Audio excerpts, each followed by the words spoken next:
মুসলমান হতাম, মসজিদের মাইকে আজান দিলে আমরা আর বাড়িতে বসে থাকতাম না। আজকে আমরা আমাদের আধার কার্ডে মুসলমান লেখা আছে, সেই বলে আজকে আমরা মুসলমান। আজকে আমরা প্রকৃত মুসলমান নয়। আজকে আমাদের প্যান কার্ড, ভোটার কার্ডে মুসলমান লেখা আছে, সেই বলে আজকে আমরা মুসলমান। আজকে যদি আমরা প্রকৃত মুসলমান হতাম, তোমরা প্রকৃত মুসলমান না হয়ে তোমরা মৃত্যুবরণ করো না। এই যে প্রকৃত মুসলমান আর একজন মুসলমান কি আর কখনোই এক হতে পারে না। আল্লাহ বলছেন প্রকৃত মুসলমান না হয়ে তোমরা মৃত্যুবরণ করো না। আজকে মুসলমান শব্দটি আমরা মায়ের গর্ভে থেকে আসার পরে কয়েক হাজার বার আমরা শ্রবণ করেছি, শুনেছি।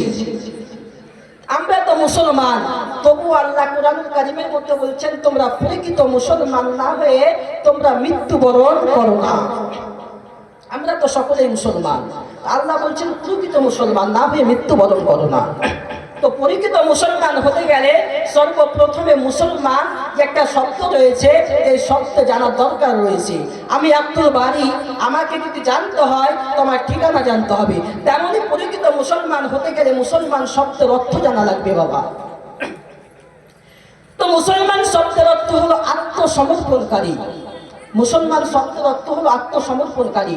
আপনি যখন এই মুসলমান হয়ে গেলেন, আপনি যখন এই কালেমা পড়ে দিলেন লা ইলাহা ইল্লাল্লাহ মুহাম্মাদুর রাসূলুল্লাহ, তখনই আপনি আপনার নিজের ইচ্ছা মতো চলতে পারবেন না।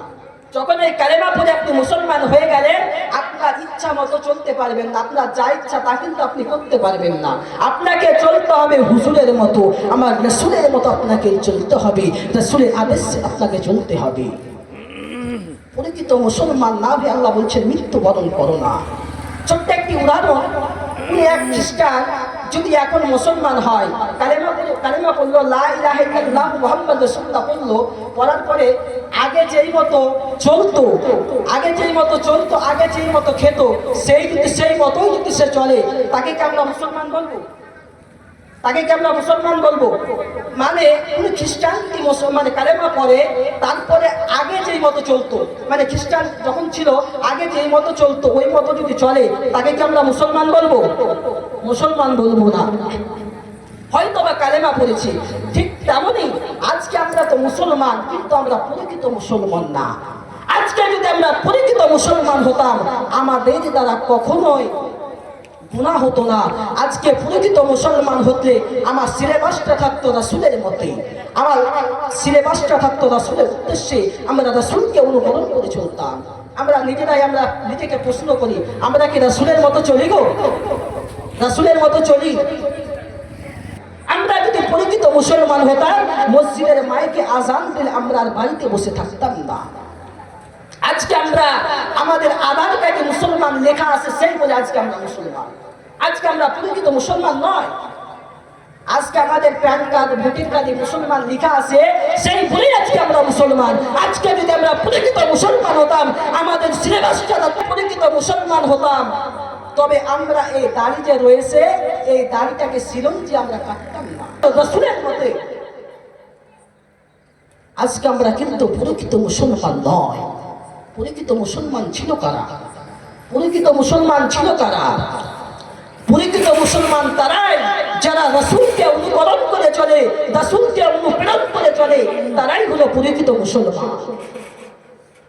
হযরত ইয়াকুব আলাইহিস সালাতু সাল্লাম যখন মৃত্যু শয্যায় সজ্জিত, হযরত ইয়াকুব আলাইহিস সালাতু সাল্লাম যখন মৃত্যু শয্যায় সজ্জিত, তার 12 জন সন্তানকে ডেকে বলে, ও আমার কলিজার টুকরা সন্তানেরা, তোমরা শোনো শোনো শোনো, আমি ইয়াকুব আলাইহিস সালাতু সাল্লাম আমার যাবার সময় হয়ে গেছে। আমি যদি দুনিয়া থেকে চলে যাই, তবে তোমরা কার ইবাদত করবে? তোমরা কার ইবাদত উপাসনা করবে?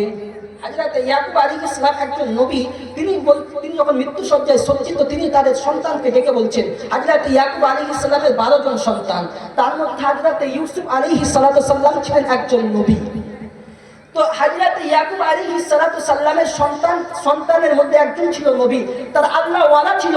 তবু হযরত ইয়াকুব আলাইহিস সালাম মৃত্যু শয্যায় যখন সজ্জিত, তাদের পুত্রকে জিজ্ঞেস করছে, ও আমার সোনার মালিকেরা, আমি তো দুনিয়া থেকে চলে যাব, তোমরা কার ইবাদত করবে? তোমরা কার ইবাদত করবে? তখন 12 জন সন্তান একসাথেই বলল, আপনার প্রভু, আপনার আব্বাজির প্রভুর ইবাদত করব।